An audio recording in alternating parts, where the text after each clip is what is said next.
Hello, everybody, and welcome back to Psychopinion. Tonight we are discussing a brand new movie, well, newish, one of the newer movies, Speak No Evil.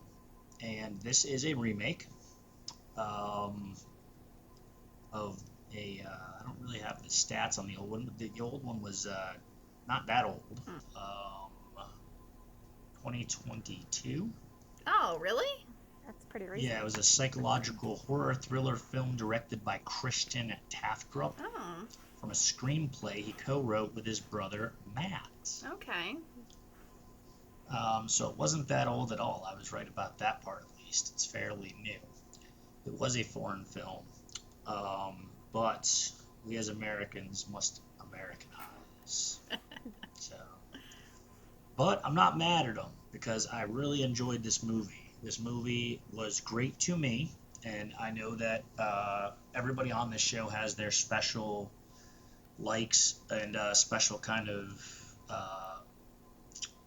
interests in horror. And mine, I like craziness. Oh, well, that is very sweet of you to say. I like the crazy neighbor. I like the psychological development of madness in a movie.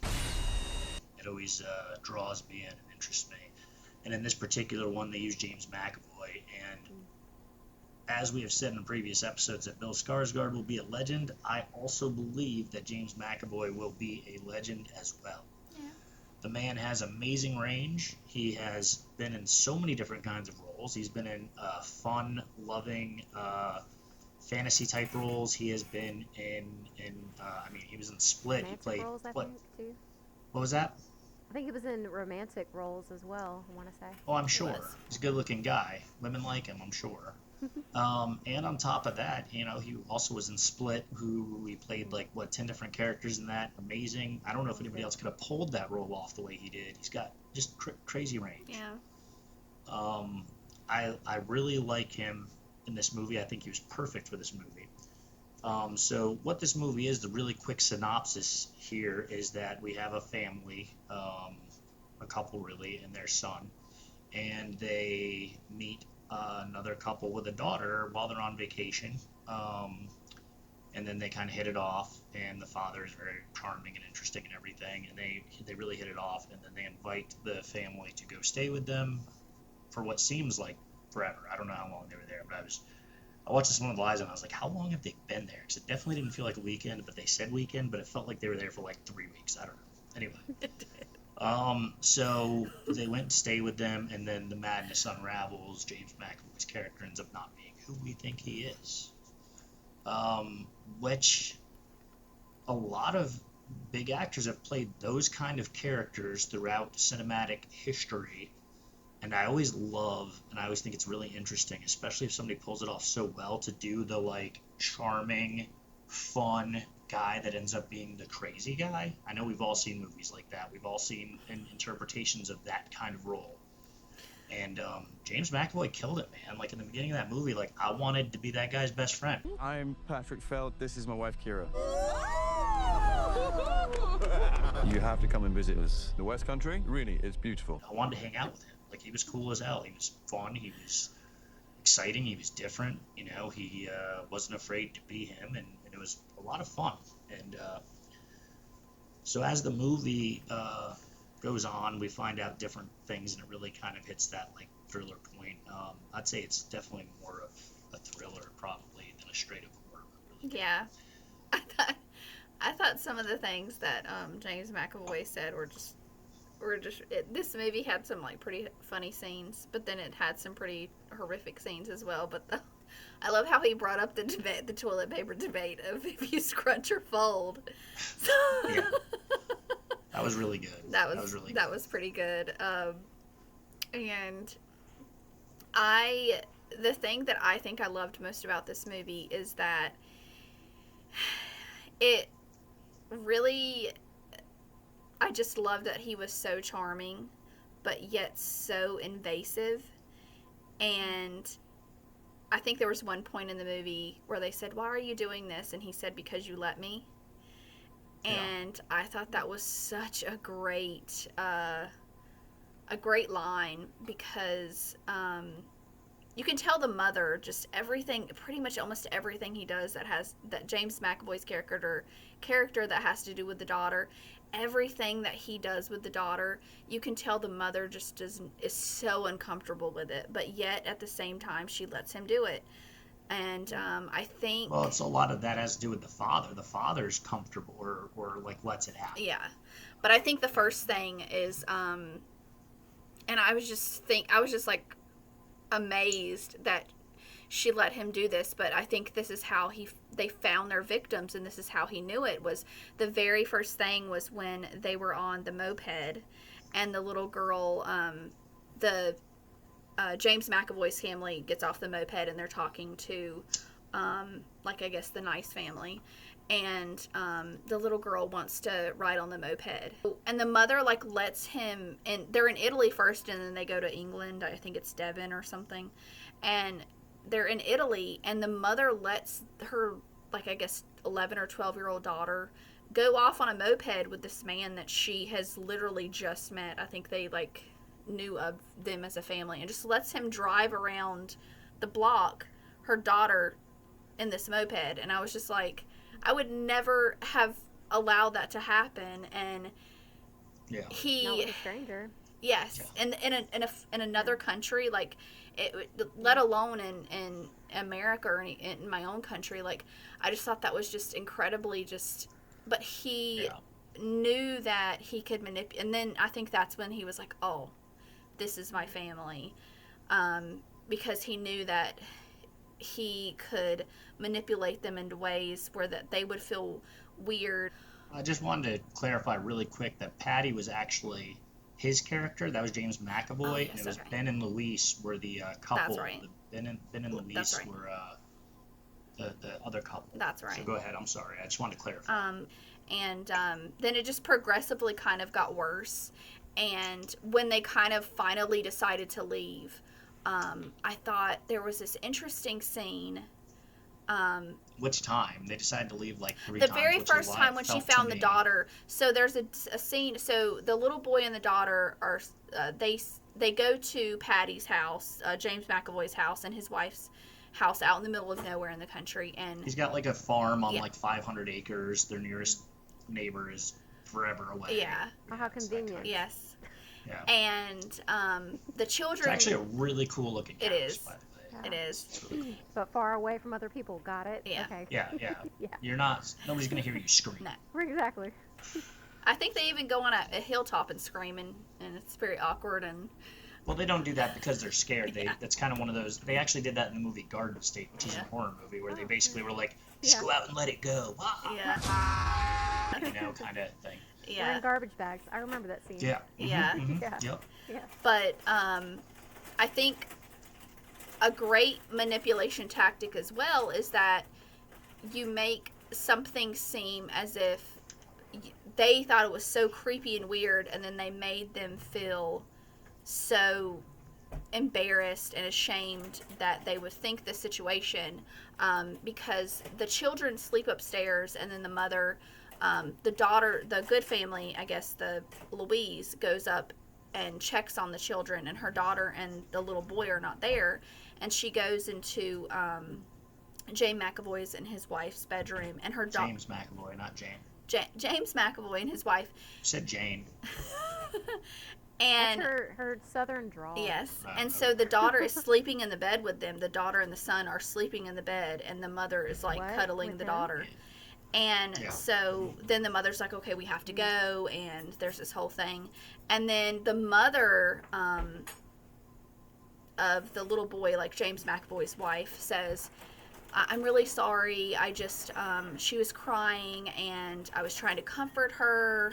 And because the Louise said that was crossing a line, and that's why they were going to leave.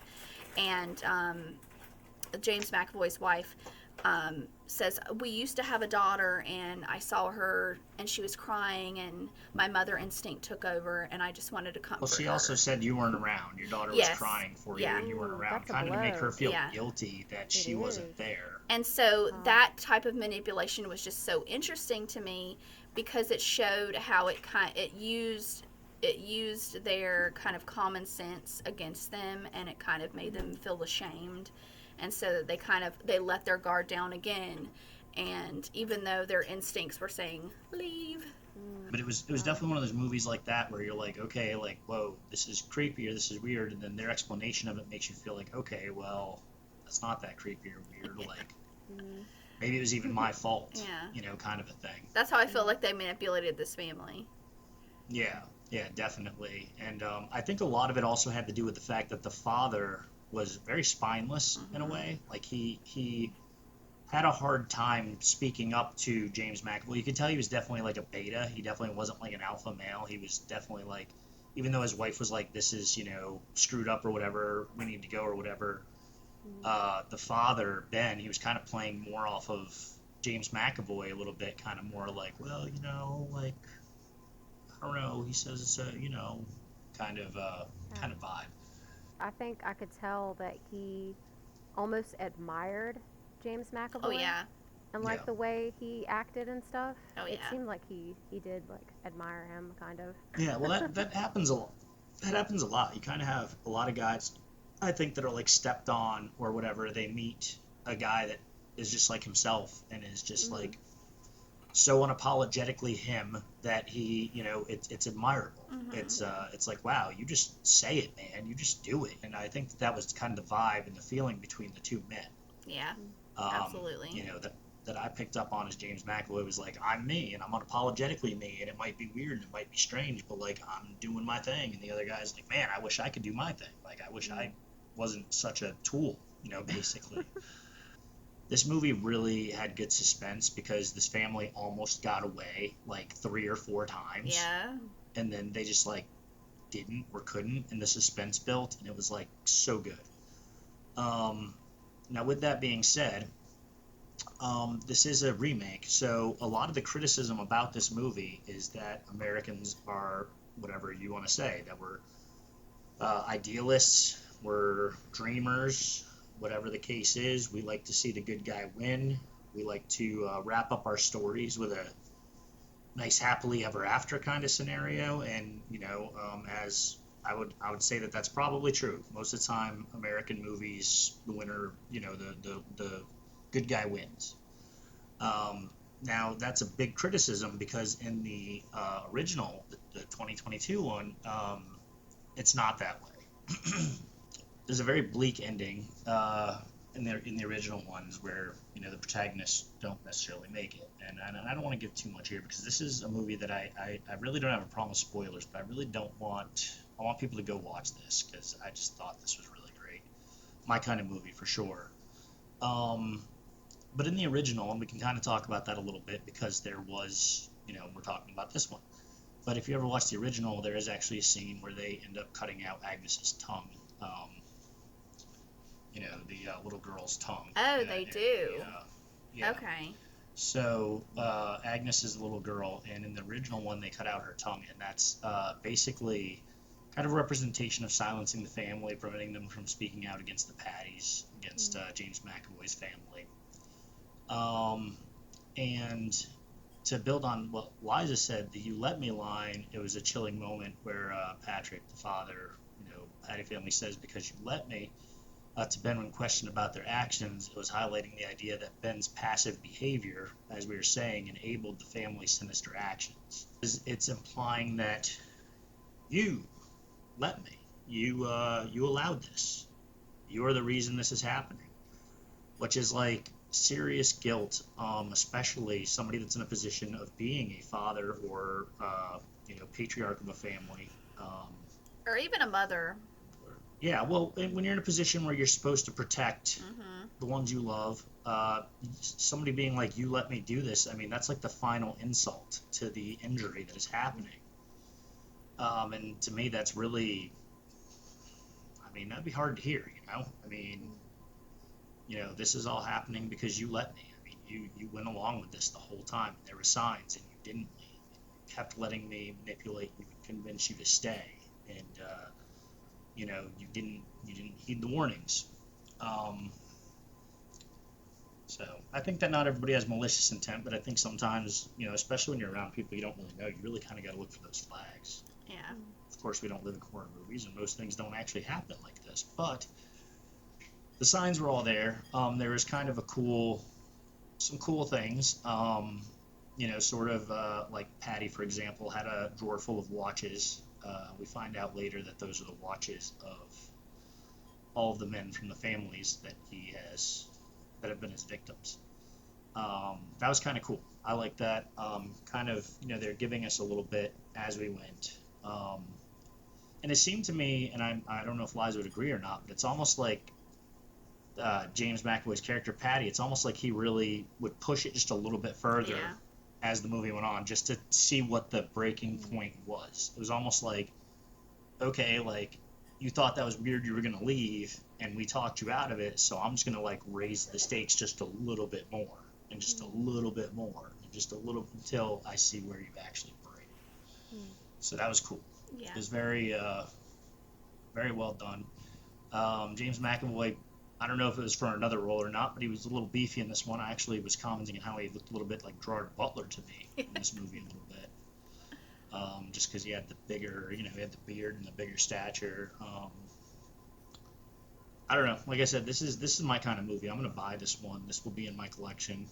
I think that the whole scene with the little boy, and they actually did in the American version, they say that he has something wrong with him, but they did actually cut his tongue out.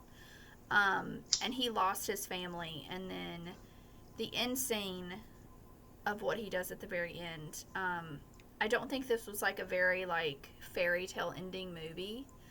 I did think it was very hard. It was a very hard ending to watch, because if you think about the impact that all of this is going to have on the little boy Ant, it's not a happy ending. So I thought that maybe just giving a different perspective on this ending was good. I think the fact, now that I kind of know what happens, and I think you said that in the original that they cut Agnes's tongue out, I think that Americans, it's not necessarily that Americans want a happy ending. I think Americans have a problem watching violence when it happens to children. And so maybe that was why they changed the ending, because maybe they thought that wasn't specifically necessary, because I think the movie still got its point across, because it still happened to Ant.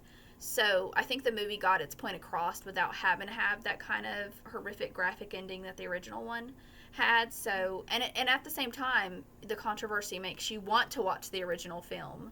So it's kind of like if it was exactly like the original, because I actually want to watch the original to see the ending. So yeah, I mean the original, yeah, of course. And that's the thing, is that even like the writer and director and stuff critique the new one, but it's like really their sales have probably gone up because of the remake. Exactly. Especially being as close as it was. I was just listening to you talk about, like, maybe they didn't want to show the children, getting hurt or whatever, the violence with the children. And I was just thinking, but we just watched the new Nosferatu, yeah. and they did hurt the children. Yeah. But that was a very tame scene to me. It was a very... Yeah, I guess it kind of was. I mean, they didn't really, like, explicitly show it. Yeah. So, yeah, I don't know. I think it's all how much you relate to the kids, even, like you say, with relating to the characters. I think especially if they're, like, kids that we've gotten to know or that we like, it's hard to watch. But I can imagine we didn't get to know these kids in Nosferatu, and they look delicious. Yeah. So. But I can imagine a scene where they're cutting an 11-year-old girl's tongue out could be pretty horrific to watch. Yeah. I think that I don't know if it's an American mentality, but I think that, as far as I know, the way people are here, I guess I'll just say, because I'm not sure everywhere else, but I think we just have a lot of hero mentality where it's like, animals and children and maybe even elderly people to a certain degree or disabled people, we really feel heroic about not hurting people that we feel like we should protect in a way. Yeah. Does that make sense? Yeah. I don't know if that's cultural or societal, but I know that, I feel that way. I feel like when I see those things, I'm like, oh man, but they're so like innocent or helpless, or Yeah. it doesn't seem like it's a fair fight or whatever the case may be. I don't know. I guess that's kind of probably what we're thinking. I did want to say one other thing, and I don't like going backwards. I typically try to go with the stream of the movie. I know that, Steve typically jumps all over the place, and I'm going to pull a little Steve right now and kind of go backwards for a minute. But there was, and I'm bringing this up more like because it's funny than anything else, and I really like this is another one of those moments where I really like the comments. I like Jen's comments actually after she finishes this. But there is a part of this movie, like a lot of horror movies, and it's very, very obvious where you're just like, how many wrong decisions can you make in a row? Or like bad decisions. Like you're just like, what are you doing? Why? What are you doing? Like why did you do that? Like you'll see what I mean when you watch it, but I wanted to bring that up because as and I were watching it, I was just like, what the hell are they doing? Yeah. What? Like this is like 5 bad decisions later, like lined up to like the worst decision or something. Well, they own a What are they- Tesla, what's so I going mean. on? Is that a joke? Oh, thank you. It is true. They do own a Tesla. Um, so speaking of Steve, a long time ago, Steve was trying to get me to watch the house that, Jack Jack built. built. yeah, that. He's And obsessed when you with were, that. yes, and when you were talking about what you were just talking about, where you were just so like upset of like watching about how many like wrong things this person is doing, that's exactly how I felt when I was watching that movie. The first 20 minutes, I guess, or 25 minutes of that movie. And if you've seen that movie, you'll understand what I mean. Like why I was just like, come on, man, like get it together. You're not Yeah, doing like it right. like how can you like seriously? How can you have like 5 major decisions in front of you in a row and you make the worst one Exactly. over Yeah. And and they over even, and over and then again? even at the end, like the parents are just so incredibly like incompetent, and it's just like Well, you're gonna see, and I'm not gonna ruin that, and you can list them off for yourself. But there's just a quite a number of moments in this movie where I feel like, what were they thinking? Like what? Why? Like that doesn't. I don't know. I don't know. Let me know. Let me know in the maybe comments. maybe when I do finally watch it, I'll just like make a list of all the red flags that I see. Yeah, like there's I just like there's just lists. bad decisions. And, Yeah. well, there's plenty of I'll red definitely say flags. that. But at the same time, some of those decisions lead to that suspense I was talking about that like really kind of was thrilling to me. So I mean, I do like suspense, and yeah, I mean he was good. He was I like the crazy. All right, then I'm gonna end it with "You Let Me."